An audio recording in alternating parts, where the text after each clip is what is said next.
எல்லாருக்கும் வணக்கங்க. கல்யாணத்துக்கு ரெடி ஆயாச்சு. ரிசப்ஷனுக்கும், பட்னி விருந்துக்கும் சாரிக்கு மேட்சா பூ வாங்கலாம் அப்படின்னு சொல்லிட்டு சேலம் பூ மார்க்கெட் தாங்க வந்திருந்தேன். எங்க ஊர் பக்கம்லாம் சாரிக்கு மேட்சா பூ வைப்பாங்கன்னு சொல்லியிருந்தேன் இல்லைங்களா? ஸோ போம்போதே என்ன பண்ணிட்டேன், சாரிய கையிலேயே எடுத்துட்டு போயிட்டேங்க. பார்த்து டிசைன் பண்றதுக்கு ஈஸியா இருக்கும் அப்படின்னு சொல்லிட்டு. இவங்க வந்து பார்த்தீங்கன்னா, பவித்ரா ஃப்ளார்ஸ்ன்னு ஒரு ஷாப்ல தாங்க பண்ணியிருந்தேன். ரொம்ப அழகா பண்ணி குடுத்துருந்தாங்க. நம்ம என்ன பூ கேட்குறோமோ அந்த பூவ வந்து ஸ்ப்ரே பண்ணி குடுப்பாங்க.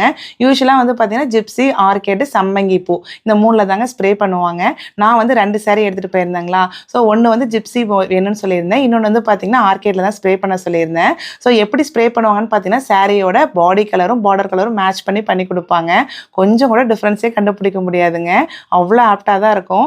அதுவும் ஹைலைட் பண்றதுக்கு அங்கங்க கோல்டு ஸ்ப்ரே வேற குடுத்துருந்தாங்களா. ரொம்ப அழகா இருந்ததுங்க. இதோட பிரைஸ் வந்து பார்த்தீங்கன்னா, ₹300 ஆகுது. கம்பேரிட்டிவ்லி சீப் தாங்க. இப்ப மல்லிகைப்பூ விக்கிற விலைக்குங்க இந்த மாரிலாம் வாங்கி வச்சுக்கலாம் போல இருக்குங்க. உங்களுக்கு இந்த பூ பிடிச்சிருக்கான்னு சொல்லிட்டு கண்டிப்பா சொல்லுங்க.